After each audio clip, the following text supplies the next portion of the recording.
ఖమ్మం లక్ష్మీ ప్రసన్న మరణం ఇప్పుడు సంచలనంగా మారింది.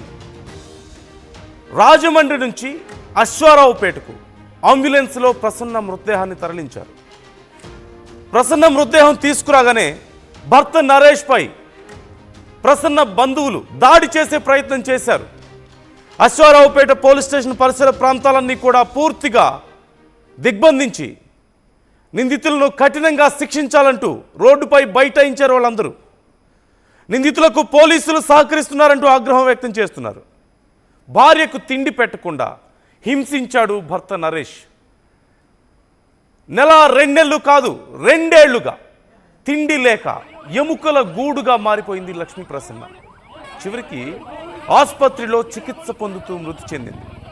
అయితే తిండి లేక ఎముకల అస్థిపంజరంగా మారిపోయి ఇక ప్రాణాలు కోల్పోతున్న సమయంలో తను కింద పడి దెబ్బలు తగిలి హాస్పిటల్ పాలైంది అంటూ భర్త నరేష్ ఒక కొత్త డ్రామాకు తెరతీశాడు. అయితే మా పాపని తమ డాక్టర్ని అత్యంత దారుణంగా హింసించి ఇలా ప్రాణాలు తీశారు అంటూ లక్ష్మీ ప్రసన్న తల్లిదండ్రులు, కుటుంబ సభ్యులు, బంధువులు అందరూ ఆందోళన వ్యక్తం చేస్తున్నారు. న్యాయం చేయాలంటూ డిమాండ్ చేస్తున్నారు. నరేష్ మీద దాడి చేసే ప్రయత్నం చేశారు. ఈ నేపథ్యంలో పోలీసులే వారిని అడ్డుకుంటున్నారని, పోలీసులు ఇదంతా కూడా పక్కదో పట్టించే ప్రయత్నం చేస్తున్నారంటూ వారు ఆరోపిస్తున్నారు. మనం చూస్తున్నాం, స్క్రీన్లో చూస్తున్నాం, ఆర్టీవీ మీకు ఎక్స్క్లూజివ్గా చూపిస్తోంది. పోలీసులతో వాగ్వాదాన్ని మనం చూస్తున్నాం. తమ పాపకి, తమ కూతురికి 2 సంవత్సరాల పాటు తిండి లేకుండా బయటకు రానివ్వకుండా బంధించి నరకం చూపించి ప్రాణాలు తీసినటువంటి వ్యక్తిని మాకు అప్పగించేయండి అంటూ వాళ్ళు డిమాండ్ చేస్తున్నారు.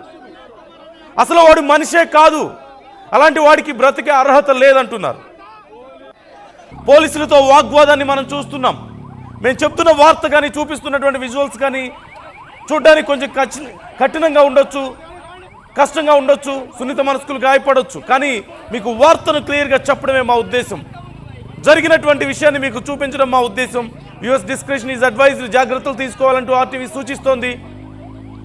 గొడవ పడ్డాన్ని పోలీసులతో వాగ్వాదానికి దిగడాన్ని మనం చూడొచ్చు. ఎలా తప్పుగా అర్థం చేసుకోగలం వాళ్ళ ఆగ్రహాన్ని. అయితే ఇక్కడ మరొక సంఘటన, A4గా ఉన్నటువంటి ఒక నిందితుడు ఈ కేసులో, అంటే నరేష్కు బావమర్దిగా చెప్తున్నారు. అతను పోలీస్ వెహికల్ డ్రైవ్ చేస్తూ ఉంటాడట, అంటే డిపార్ట్మెంట్కి అతి సన్నిహితంగా ఉంటాడు. అతను ఇక్కడ గొడవ జరుగుతుందని తెలిసి పోలీసుల వాహనాన్ని ఒక్కసారిగా అక్కడికి తీసుకొచ్చి అతన్ని తప్పించే ప్రయత్నం చేశాడట.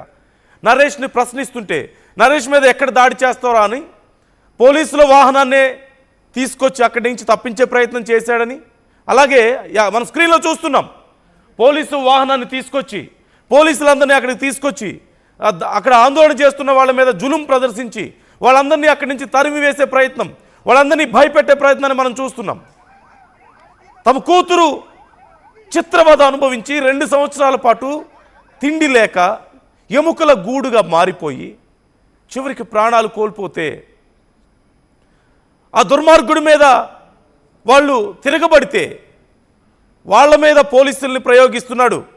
A4 నిందితుడిగా ఉన్నాడు ఆ నరేష్ బావుమర్ది, వరుసకు బావుమర్ది అవుతాడంటూ తెలుస్తోంది. మనం చూస్తున్నాం స్క్రీన్లో, పోలీసులందరూ అక్కడ వాళ్ళని ఆపే ప్రయత్నం చేస్తున్నారు. అయితే కింద ఒక వ్యక్తి పడిపోయి ఉన్నాడు. ఆ వ్యక్తే ఆ యువతిని 2 ఏళ్ల పాటు తిండి లేకుండా, బయటికి రానివ్వకుండా, బయట ప్రపంచంతో సంబంధం లేకుండా దారుణంగా హింసించి నరకం చూపించి ఆ యువతి ప్రాణాలు తీసింది అదిగో ఆ వ్యక్తే. ఆ వ్యక్తి మీద దాడి చేసే ప్రయత్నం చేశారు ఆ యువతి బంధువులు. దాడి చేయడం ఖచ్చితంగా తప్పనే మనం చెప్పగలుగుతాం. కానీ వాళ్ళ ఆగ్రహాన్ని మనం అర్థం చేసుకోవాలి కదా. వాళ్ళ మీద పోలీసు జులుం ప్రదర్శించే ప్రయత్నం జరుగుతున్నట్లుగా తెలుస్తోంది. A4 నిందితుడిగా ఉన్న వ్యక్తి పోలీసులను రెచ్చగొట్టి, ఇంకా అందుతున్నటువంటి సమాచారం ప్రకారం, ఇంటర్నల్ సోర్సెస్ ప్రకారం పోలీసుల్లో కొంతమందికి అతను లంచాలు ఆశ చూపించాడు అంటూ సమాచారం అందుతోంది. ఒకవేళ అలాంటిది కనుక నిజమని తెలిస్తే ఖచ్చితంగా ఈ విషయంలో కఠిన చర్యలు తీసుకోవాల్సిన అవసరం ఉంది. వాళ్ళ గుండెలో బాదుకుంటూ అడుగుతున్నటువంటి పరిస్థితి చూస్తున్నాం. మమ్మల్ని ఆపొద్దు అంటూ ఆవేదన వ్యక్తం చేస్తున్నారు, వేడుకుంటున్నారు పోలీసుల్ని. ఎలా వాళ్ళ కోపాన్ని మనం తప్పుగా అర్థం చేసుకుంటాం? ఎలా వాళ్ళ ఆవేదనని మనం తప్పు పట్టగలుగుతాం? ఆ ప్లేస్లో మీరుంటే ఏం చేసేవాళ్ళు? మీ ఇంట్లో ఒక మహిళను, మీ కూతురునో, మీ అక్కనో, మీ చెల్లినో, అక్కడ మనం చూస్తున్నాం A4 ఎవరైతే పోలీసు వాహనాన్ని అక్కడికి తీసుకొచ్చి, ఇప్పుడు కారులోంచి దిగడాన్ని మీరు చూశారు. బోల్డ్ హెడ్ ఉన్నటువంటి ఒక పర్సన్, ఒక మిడిల్ ఏజ్ పర్సన్ని మీరు కారులోంచి దిగడం గమనించారు కదా. ఆ వ్యక్తే ఆ యువకుడిని తప్పించే ప్రయత్నం చేస్తున్నాడు. అక్కడి నుంచి వాళ్ళందరినీ అడ్డుకునే ప్రయత్నం చేస్తున్నాడు. పోలీసులందరినీ అక్కడికి తీసుకొచ్చి పోలీసుల్ని మోహరించే ప్రయత్నం చేస్తున్నాడు. పోలీసులు ఆ వ్యక్తిని బయటికి దించి పంపించి వేస్తున్నటువంటి తీరు మనం చూస్తున్నాం కదా. ఎందుకు తీసుకొచ్చావు అసలు వాహనం? ఎలా తీసుకొస్తావు నువ్వు మా పర్మిషన్ లేకుండా? పోలీసు వాహనాన్ని వాళ్ళ పర్మిషన్ లేకుండా ఇలా పర్సనల్ పనులకు ఉపయోగించుకోవడం అనేది ఖచ్చితంగా చట్టరీత్యా నేరం. అంటే ఒక 2 ఏళ్ల పాటు ఆ యువతిని అంత దారుణంగా చిత్రహింసలు పెడుతున్నాడని తెలిసిన వ్యక్తి అతను. అంటే అతను సపోర్ట్ చేస్తున్నాడా? ఆ భర్తకి అతను సపోర్ట్ చేస్తున్నాడు. కేసును పక్కదో పట్టించే ప్రయత్నం చేస్తున్నాడు. ప్రశ్నిస్తున్న, ఆందోళన వ్యక్తం చేస్తున్న వాళ్ళ మీదే జులుం ప్రదర్శించే ప్రయత్నం చేస్తున్నాడు. వాళ్ళనే బెదిరించే ప్రయత్నం చేస్తున్నాడు. ఇంతకంటే దారుణం ఇంకేదైనా ఉంటుందా అసలు? ఇంతకంటే రాక్షసత్వం ఇంకేదైనా ఉంటుందా? ఎలాంటి మానసిక స్థితి అది?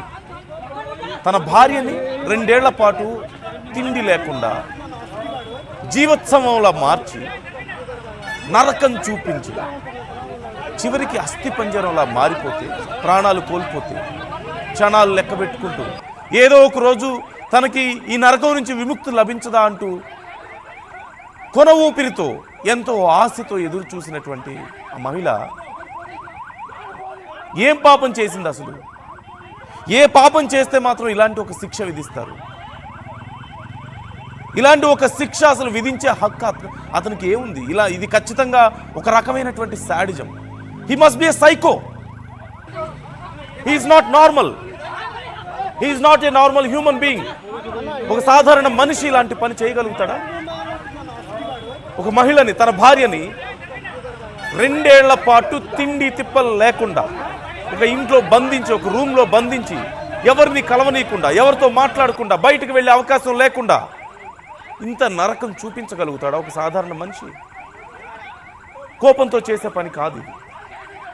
ఖచ్చితంగా ఆవేశంతో చేసే పని కాదు. ఒకవేళ పగున్నా సరే, ఏం జరిగింది అసలు? ఆ యువతి మీద ఎందుకు అలా చేశాడనేది పక్కన పెడితే రెండు కోణాల్లో ఆలోచిద్దాం. ఒకవేళ నిజంగా ఆ యువతి మీద ఏదైనా కోపం ఉన్నా, ఒకవేళ పగున్నా కూడా ఇలా ఎవరైనా చేయగలుగుతారా? మనిషి అనేవాళ్ళు ఎవరైనా చేయగలిగినటువంటి పనేనా ఇది? ఒక్కసారి ఆలోచించండి. మీ ఇంట్లో ఆడపిల్లకి ఇలా జరిగితే మీకు ఎలా ఉంటుంది? మీ ఇంట్లో ఒక మహిళకి, మీ కూతురుకో, మీ చెల్లికో, మీ అక్కకో, మీ ఇంట్లో ఒక మనిషికి 2 ఏళ్ల పాటు తిండి పెట్టకుండా ఒక వ్యక్తి బయట సమాజాన్ని చూపించకుండా, బయటకు వెళ్ళనీయకుండా, ఎవరితో మాట్లాడనీయకుండా ఒక రూమ్లో వేసి చిత్రవద చేసి శారీరకంగా, మానసికంగా